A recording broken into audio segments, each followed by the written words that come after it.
ऐसा नहीं पापा। उसने आकर मेरी पीठ पर हाथ लगाकर मुझे उठाया। बैठकर खांसो फिर से।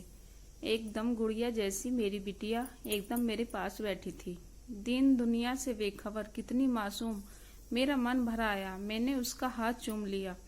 अरे अभी मैं डॉक्टर हूँ, पेशेंट लोग ऐसे नहीं करते। उसने घूरा। मैं खिलखिलाकर हंस दिया। ऐसा लगा जैसे आसपास बिखरा कोहरा खुल रहा हो। पापा ये देखिए छुटकी ने क्या किया। घर में घुसते ही मेरे 10 साल के बेटे ने अपने गाल पर खरोंच का निशान दिखाया। लेकिन मुझे पता है उसको आप कुछ नहीं कहेंगे। मैं किसी को कुछ भी कहने की हालत में नहीं था।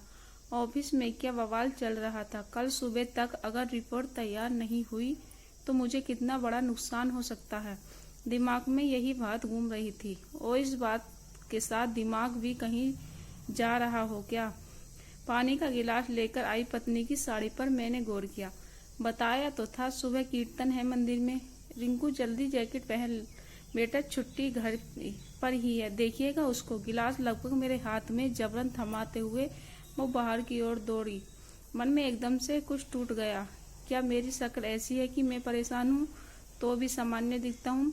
जैसे मैं बाहर से आकर इसको देखकर जान जाता हूँ कि कुछ हुआ है घर में, वैसे इसको कभी क्यों नहीं लगता। रोकते हुए भी मेरे मुंह में एक अनुरोध निकल ही गया।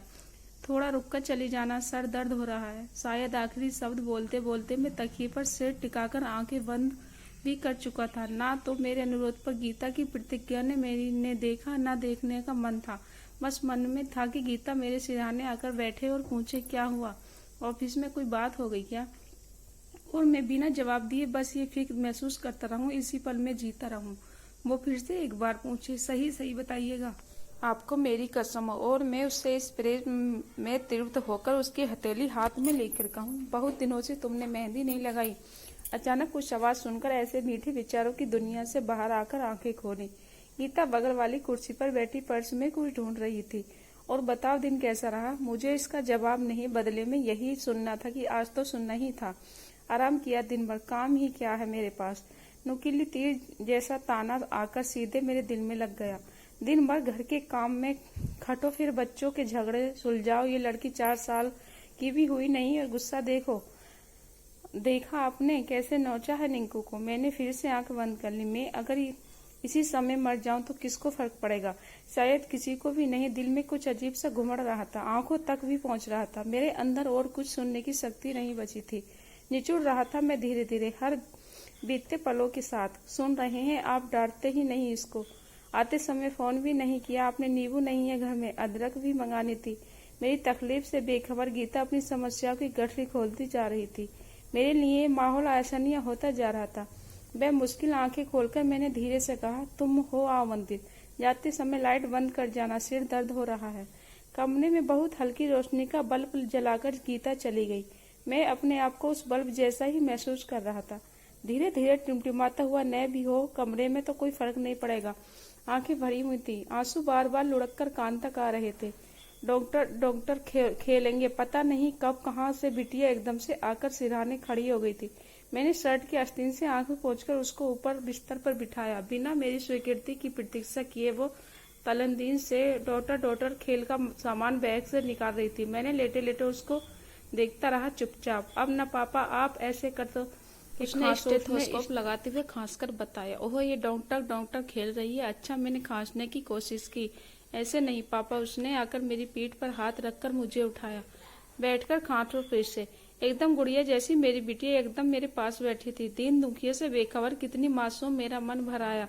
मैंने उसका माथा चूम लिया। अरे अभी मैं डॉक्टर हूँ, पेशेंट लोग ऐसा नहीं करते। लाकर हंस दिया। ऐसे लगा जैसे आसपास बिखरा कोहरा खुल रहा हो। लेकिन डॉक्टर, मेरा सिर बहुत दर्द कर रहा है। मैंने माथे पर हाथ रखे हुए कहा। अच्छा तो फिर लेट जाओ आंखें बंद करके। एकदम गंभीर होकर मुझे आदेश देते हुए और कंबल से मुझे अच्छी तरह ढकते हुए वो बार बार अपने माथे पर आए बाल हटाती जा रही थी। ये पल कैसा है ये बताना मुश्किल है।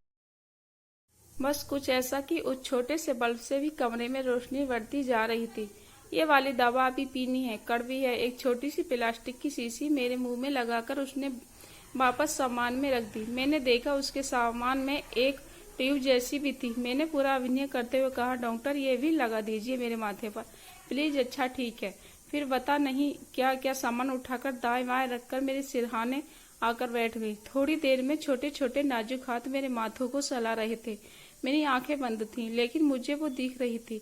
अभी भी अपने चेहरे पर ये बाल हटाती हुई मेरी गुड़िया इतनी भी गंभीर डॉक्टर के रोल में होगी। जैसे जैसे उसके हाथ मेरे माथे को, मेरे बाल को सहला रहे थे, मैं हल्का होता जा रहा था। थोड़ी ही रिपोर्ट बची है, रात तक तो बन ही जाएगा। गीता को लेकर भी मन में रोष कम हो रहा था। थक जाती होगी वो भी तो। पापा को एक बात बताओगी? मैंने अपने माथे पर हाथ रखा, उसका हाथ चलाते हुए पूछा, भाइयों को क्यों मारा था?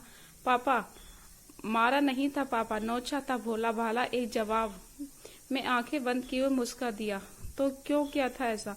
उससे बात करते हुए मुझे लग रहा था मेरे आसपास सब कुछ ठीक तो है, उतना भी खराब नहीं है। भैया ने मुझे डॉक्टर ने कह दिया था। मैं वो थोड़ी हूँ। आवाज में गुस्सा आ गया। मैं एकदम से हंस दिया। डॉक्टर ने शब्द इसको डॉक्टर जितना शायद अच्छा नहीं लगा होगा। अच्छा, मैं भाइयों को मना कर दूंगी, लेकिन अब लड़ाई नहीं करना। उसके हाथ में मेरे माथे को फिर से सहलाने लगे थे। मैं मुस्कुरा रहा था, महसूस कर रहा था मेरे आसपास सब ठीक ही नहीं बल्कि अच्छा है, बहुत अच्छा है। मैंने उसको बुलाकर अपने बालों में बगल में बैठा लिया। वो अभी भी थोड़ा परेशान थी। आप बोलोगे ना भाई से, मैं डॉक्टरनी नहीं हूँ, संयम से भरकर पूछते हुए उसने फिर माथे पर आए अपने बाल हटाए। और क्या मेरी बिटिया डॉक्टरनी थोड़ी है? मैंने उसके बाल अपने हाथ में ठीक करते हुए उसका चेहरा अपनी हथेलियों में भर लिया। मेरी बिटिया तो जादूगरनी है।